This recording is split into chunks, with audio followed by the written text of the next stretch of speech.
එයාගේ යාළුවා විශ්වාස කළා තමයි මැලේසියාවට ආවේ.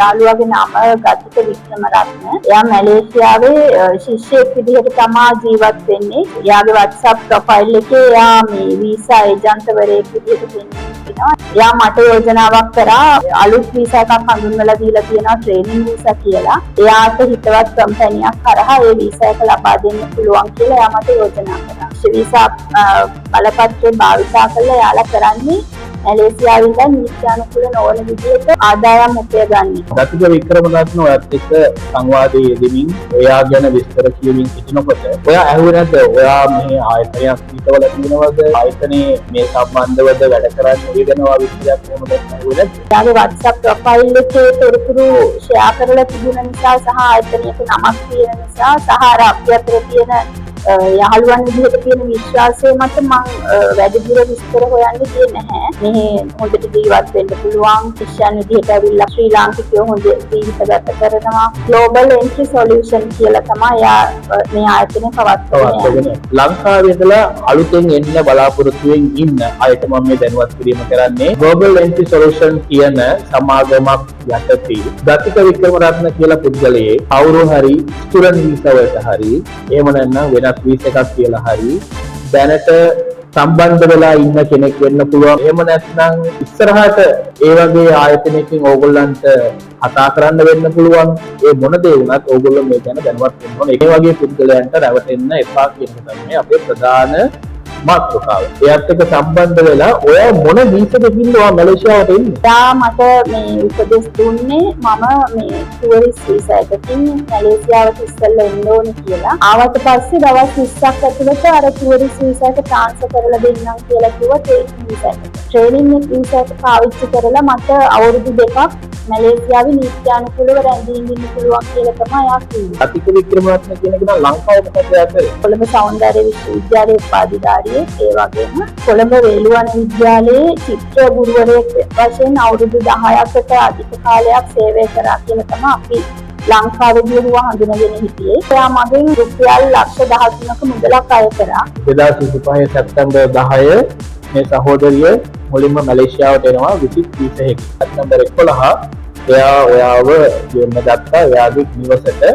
මේ ප්‍රොසෙස් එක ගැන කතා කරා. නිවසේදී මම මගේ ගමන් බලපත්‍රය යාට බාර දුන්නා. එයා කිව්වා මේක ඒ වෙලාවෙම යා කුරිය මාර්ගයෙන් අර අදාළ කම්පැනියට යවනවා කියලා මගේ වීසා ප්‍රොසෙස් එක පටන් ගත්තා. සැප්තැම්බර් 17 මාව මෙඩිකල් එකකට කියලා එක්කන් ගියා හොස්පිටල් එකට.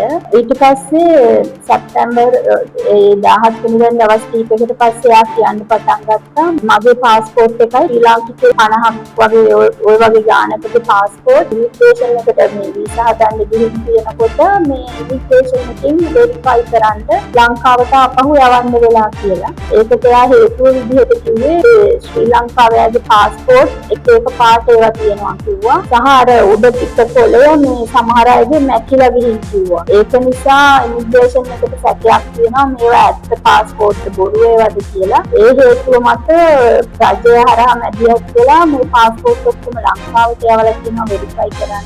පාස්පෝර්ට් එකේ පිට කවර දාලා නෙවෙයි ඉමිග්‍රේෂන් එක තීරණය කරන්නේ ඔයාගේ පාස්පෝර්ට් එක ඔරිජිනල් නැද්ද මේක ඇවිල්ලා බොරු කිය මිනිස්සුන්ව බය කරන එක තමයි කරන්නේ. අලුතෙන් මැලේසියාවට කෙනෙක් ආවම පස්සේ එයා දන්නේ නැහැ මෙහි තියෙන නිතිය මොකක්ද ඒ විස්තර දන්නේ නැහැ. එයා නිතරම ඒජන්ට් කියන දේ ඉලියරගෙන බය වෙලා මේ මැලේසියාවේ ජීවත් වෙනවා. මුලින්ම කවද්ද දැනගන්නේ ගතික වික්‍රමරත්න බොරු කරනවා.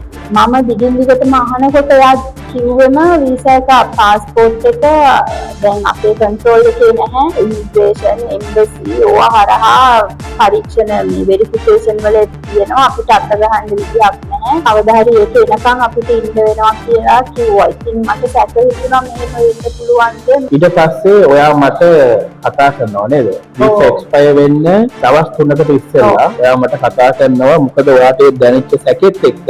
ඊට පස්සේ ඔයා මට කතා කරද්දි මම ඔයාගේ පාස්පෝර්ට් නම්බර්ස් චෙක් කරද්දි ඔයාට කිසිම වීසා ප්‍රොසෙස් එකක් වෙලා නැහැ කියන එක මම ඉමිග්‍රේෂන් සිස්ටම් එක බලලා දැනගත්තා. මම ඔයාට කිව්වා ඊළඟට ඕක කරන්න තියෙන දේ තමයි පොලිසිය රිපෝට් එකක් කරලා පාස්පෝර්ට් එක හම්බෙන්නේ නැත්නම් අඩුම තරමින් එම්බසියට ගිහිල්ලා ටෙම්පරරි ට්‍රැවල් ඩොකියුමන්ට් එකක් හදාගෙන ලංකාවට යන්න. ඒක තමයි ඔයාට වඩාත් සුදුසු නේද? කලබල වෙන්නේ නැතුව ඉන්න යා කියන විදිහට යා වග කියනවා 100%ක්ම වග කියනවා. කිසිම ප්‍රශ්නයක් වෙන්නේ නැහැ. මගේ වීසා එක එක්ස්පයර් වුණොත් එයා මේ තව මාසයකට වීසා එක අලුත් කරලා දෙන්නම් කියලා පොරොන්දු දුන්නා. මට කතා කළා අපේ ආයතනය හරහා උදව් ඉල්ලගෙන ඔයා අපේ ආයතනයට එනවානේ. ඔයා කවදාද මුලින්ම අපේ ආයතනයට එන්නේ ඔක්තෝබර් 24. අපි කරන්නේ මුලින්ම ඔයාව පොලිසියට එක් කරන් ගියා. මැලේසියාවේ පොලිසියට එක් කරන් ගිහිල්ලා මෙයාගේ ප්‍රශ්නේ විස්තරය කියලා අපි මැලේසියාවේ පොලිසියේ රිපෝට් එකක් කරනවා. අපිට ඕනේ මේ ප්‍රශ්නේ වැඩිදුර දුරදිග නොගිය හින්දා මේ ප්‍රශ්නේ දුරදිග යනවා කියන්නේ මේ සහෝදරියට මේ මැලේසියාවේ තව ප්‍රශ්න තියෙනවා. මොකද වීසාත් නැහැ. ඉතින් ඒක නිසා අපි කරේ මෙයාව යොමු කරා මේ මැලේසියාවේ තියෙන ශ්‍රී ලංකා තානාපති කාර්යාලයට. මැලේසියාවේ තානාපති කාර්යාලයෙන් ටෙම්පරරි travel document එකක් ඉෂුව කරන්න නම් අනිවාර්යෙන් පොලිස් රිපෝට් එකක් තියෙන්න ඕන. නීතියට අනුව මැලේසියාවේ පොලිස් රිපෝට් එකක් බෝ රිපෝට් අපිට කරන්න බෑ. මොකද ඒක නීතියට අනුව අපි ඒක වරදක්. එහෙම වුණොත් අපිට දඬුවම් විඳින්න සිද්ධ වෙනවා. ඉතින් ඒක නිසා අපි මේ වෙච්ච ප්‍රශ්නේ ඇත්ත විස්තරය තමයි අපි පොලිසියේ රිපෝට් එකේ දාලා ඒ රිපෝට් එකේ අපි ලියුවා අන්තිමටම නීතිමය පියවර ගන්න කියලා නෙවෙයි මේ රිපෝට් එක කරන්නේ මෙයාට ලංකාවට යන්න එම්ප්ලොයි ට්‍රැවල් ඩොකියුමන්ට් එකක් හදාගන්න එම්බසියට ලබා දෙන්න සහ ඉමිග්‍රේෂන් එකට ගිහිල්ලා ෆයින් එක ගෙවන්න ඉමිග්‍රේෂන් එකට ලබා දෙන්න කියන විස්තරය තමයි අපි මේ පොලිස් රිපෝට් එකේ අවසානයේ ලියුවේ. ඔයා තානාපති කාර්යාලය ඇතුළට ගිහිල්ලා ඔයා ওই ඩොකියුමන්ට් ටික බාර දෙද්දී ඔයාට මොකක්ද තානාපති කාර්යාලයෙන් ලැබිච්ච ප්‍රතිචාරය? ඔක්තෝබර් 28 මම අදාළ සියලුම දියකීවිලි එක්ක ගිහිල්ලා ඉල්ලුම් කරා මේ මට තාවකාලික ගමන් බලපත්‍රයක් හදලා දෙන්න කියලා ලංකාවට යන්න. ඒත් එක්කම මම වැඩ බලන මහ කොමසාරිස්තුමාට ලියුමක් ඉදිරිපත් කළා. ගත්ත වික්‍රමරත්න කියන පුද්ගලයාගේ නීත්‍යානුකූල නොවන කටයුතු පිළිබඳ දැනුවත් කරලා මම එතුමාගෙන් ඉල්ලීමක් කරා මේ අදාළ පුද්ගලයාට විරුද්ධව නීත්‍යානුකූලව කටයුතු සිදු කරන්න මැදිහත් වෙන්න කියලා ඉල්ලීමක් කරලා ලියුමක් පාරිච්චා. වැඩ බලන මහ කොමසාරිස්තුමා පෞද්ගලිකව මට කතා කරලා එයා කිව්වා මේ ගතික වික්‍රමරත්න කියන පුද්ගලයාට විරුද්ධව නීතිය ක්‍රියාත්මක කරන්න කියලා නැවත පොලිස් රිපෝට් එකක් මැලේසියාවේ පොලිසියේ පැමිණිලි කරන්න කියලා. ඊට පස්සේ ඒගොල්ලෝ මට ගතිකගෙන් පාස්පෝර්ට් එක අරගන්න උදව් කරන්න කියලා කිව්වා. ශ්‍රී ලංකා මහා කොමසාරිස් කාර්යාලයේ වැඩ බලන තානාපතිතුමාගේ අග පෙන්වීම යටතේ හරියනේ මග පෙන්වීම යටතේ තමයි නැවතත් අපි මැලේසියා පොලිසියට ගිහිල්ලා පැමිණිල්ලක් දානවා. ඔයාගේ මෙන්න මේ ප්‍රශ්නේ මේකයි තමයි උනේ. නමුත් මේකට නීතිමය ක්‍රියාමාර්ග ගන්න කියලා තමයි අපි පැමිණිල්ල දාන්නේ. ඊට පස්සේ නීතිමය ක්‍රියාමාර්ග ගන්න සහ මැලේසියානු පොලිසිය ඉදිරිපත් කළා එම පාස්පෝර්ට් එක නැවත ඔයාලට ලබා දෙන්න කියලා තමයි දාන්නේ. යම් කිසි කාල සීමාවක් ඉන්නවානේ.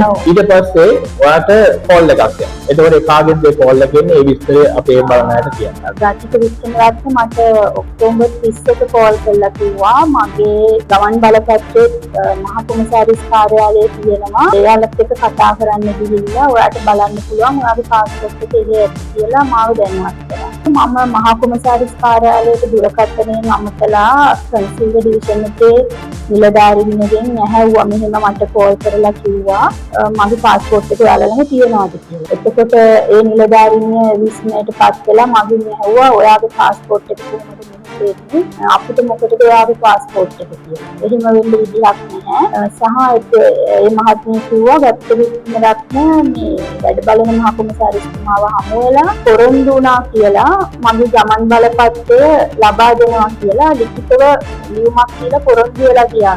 නොවැම්බර් 11 වගේ වෙනකොට මගේ පාස්පෝර්ට් එක ලැබෙන්න සලස්වනවා කියලා පොරොන්දු වෙලා ගියා කියලා කිව්වා.